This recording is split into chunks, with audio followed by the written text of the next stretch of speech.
আসসালামু আলাইকুম বন্ধুরা, আশা করি অনেক ভালো আছেন। তো আপনারা অনেকেই দেখতে পাচ্ছেন যে একটি কলা গাছের মধ্য দিয়ে অন্য একটি কলা গাছ বের হয়েছে। তো আপনারা অনেকেই বলতে পারেন যে এটা মনে হয় এমনি লাগানো হয়েছে।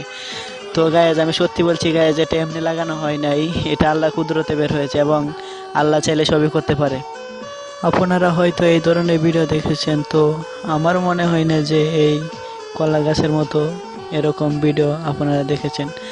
যদিও দেখতে পারেন তাহলে ভিডিওটা এরকম না, একটু আলাদা হবে।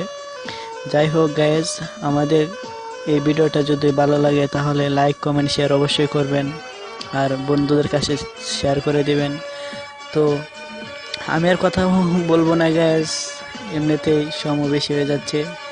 তো আমি শুভ, আমার জন্য দোয়া করবেন। তো আমি যেন জীবনে ভালো কিছু করতে পারি। আল্লাহ হাফেজ।